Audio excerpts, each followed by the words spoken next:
lived. I'm a culture shaper. Today we're supposed to be talking about why I don't want to stay at home wife. Yeah.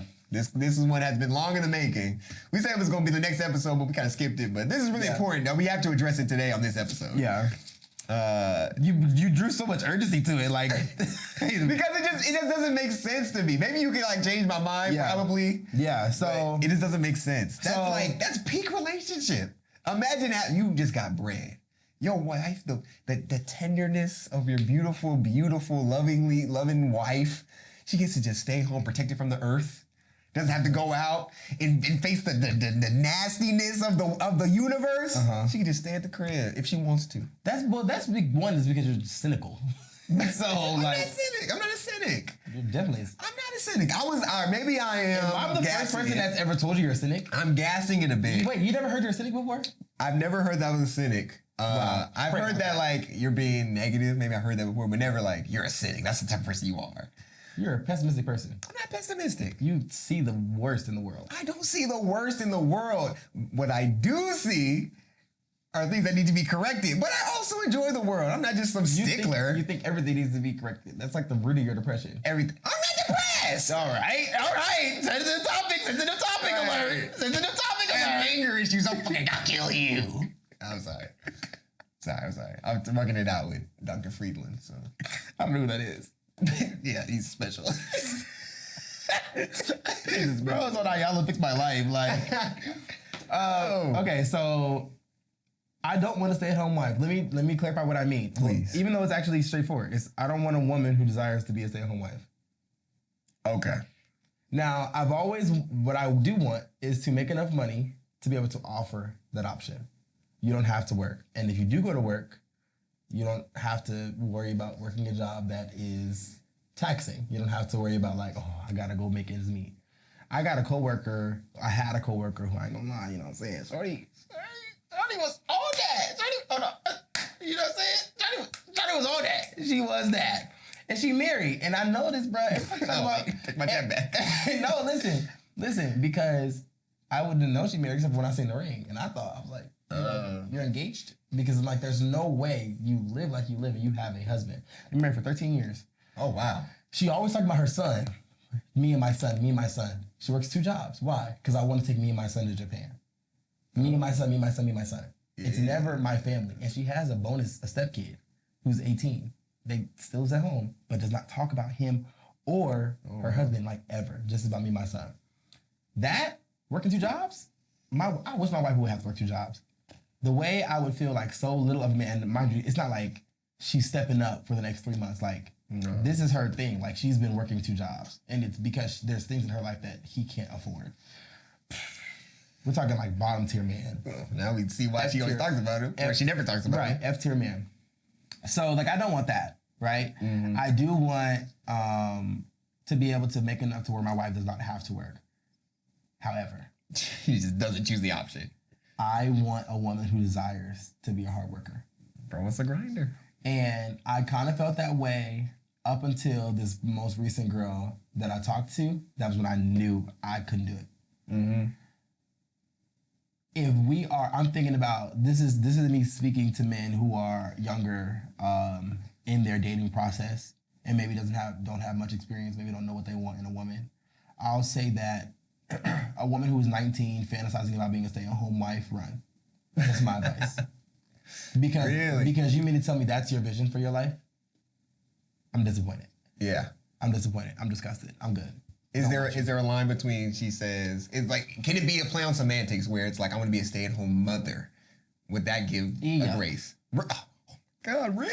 I don't want a woman who desires to do nothing. Okay. I want your motherhood and so your wifehood and motherhood should be secondary and tertiary to you as a woman. Okay. You are a woman first. What age do you plan on getting married? If your life is to be a stay-at-home wife, a stay-at-home mom, you better be married by 17. 16. Word. 16. You gotta, as soon as it's legal, have your mama come to the courthouse with you. Because what were you doing? What did you do after high school? Word. What could you have done? If your dream is to be a stay-at-home wife, what could you have done? Okay, let's say you went to college. What'd you go to college for? To see the men? That's you went to be looked at. Okay, you got your little degree in what?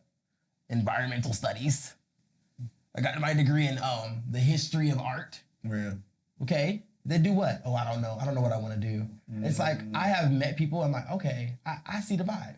You're just working long enough until a man comes and saves you.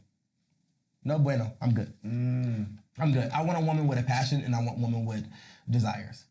I want a woman with a dream. I can see that.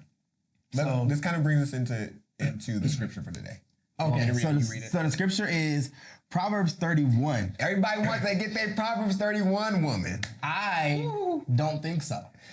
What? People do not want a Proverbs 31 woman because a Proverbs 31 woman is not how... A Proverbs 31 woman does not fit into the natural construct of society right now. Read that. Proverbs 31, let's start with 10.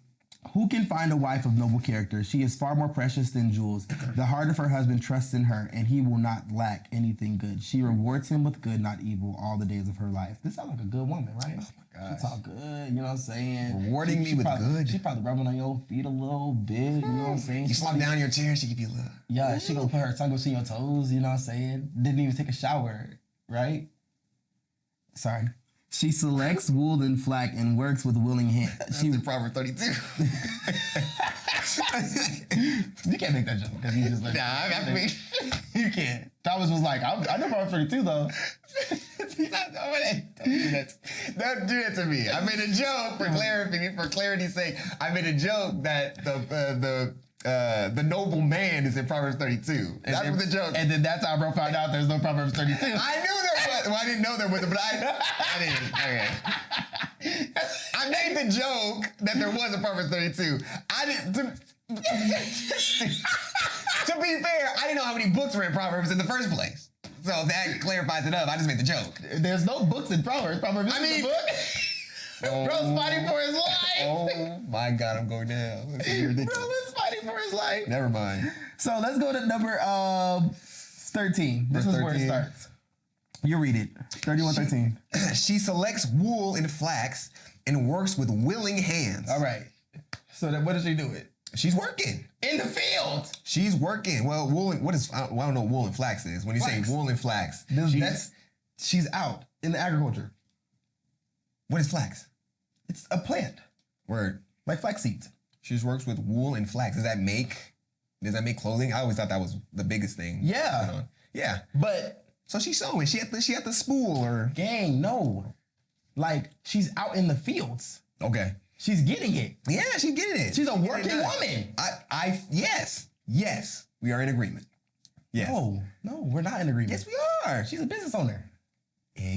Yes. We're here. We're not here. No, we are. I promise you we are. I promise you we're not. Because so this is gonna get into what the world, we talk about like the feminist culture and all that, what they define as. So you put women distort what a stay-at-home wife actually looks like. Yes, exactly. Okay. So we talked about Proverbs 31. She is working.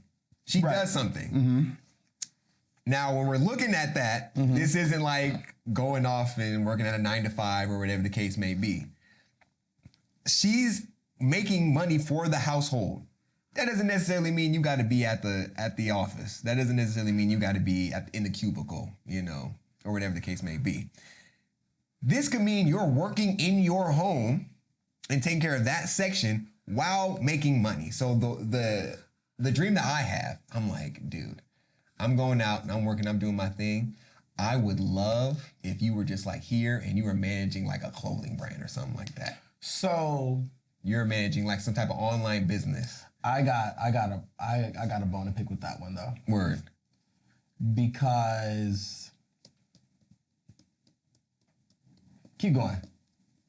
Listen, I just feel I'm trying to get my thoughts together without like trying to be like too specific. Okay, like, so I don't want to like talk about you. So let me break it down to like the feminist worldview. Okay. I said this in the car earlier. They just the feminist culture wants you to believe, and this is how they kind of deter women from living a certain like traditional lifestyle.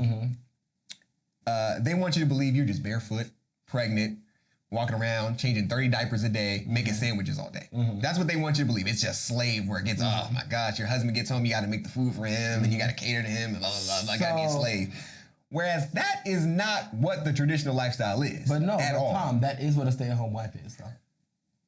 Not necessarily. It is, because, okay, so now, I kind of got my thoughts a little bit. So specific to what you were saying, you described a woman with a full-time job who's just an entrepreneur. And I'm not a fan of that woman also taking care of the home as a stay-at-home wife. Let's go a little more specific because you mentioned parenting. So Okay. stay-at-home mom. I do not think it's fair for a woman to be a stay-at-home mom full-time by herself and also be expected to work. You're saying it's your vision for her to be a business owner and have these dreams and aspirations. Those two things don't go together, in my opinion, because I feel like the type of person who is going to wake up, grow, and run a business is not the one who... You're describing a very hardworking woman. And a woman who works that hard does not want to be at home. Okay. That's what I'm trying to get at. Okay. Because that's a lot. That's a lot. Like, really being a mom, especially for formative years, for toddlers and whatnot, that could be a full-time job. And so I think it's also important, and we can get into this a little bit later, so put a pin in it, the importance of a man in the child's life. Because women do not raise kids, men are supposed to. Exactly. That's biblical.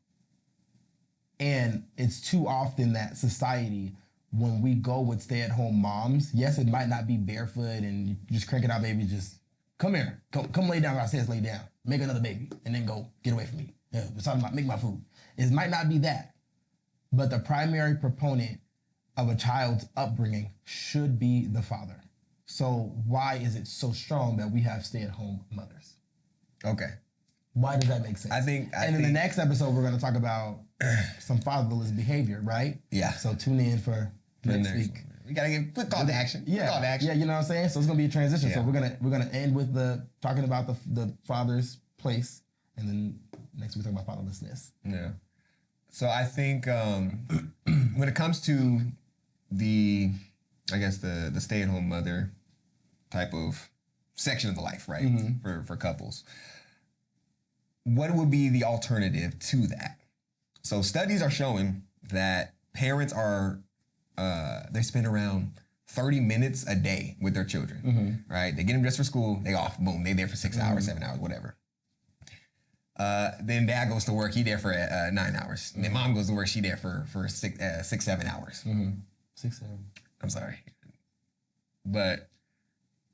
And then they come back after the end of the day, everybody gets their food, they go in their rooms, and they go to sleep, they do the same thing over and over again. And then maybe Saturday and Sunday, they'll kick it for a little bit. But 30 minutes is like the average time. Okay. That's the alternative. Is that really a life that we want to promote? They just go off to school and they get taught whatever, blah, blah, blah, and they come back in the house. It's like, is 30 minutes a day even enough to be able to train your kids up in the way they should go? That's my concern.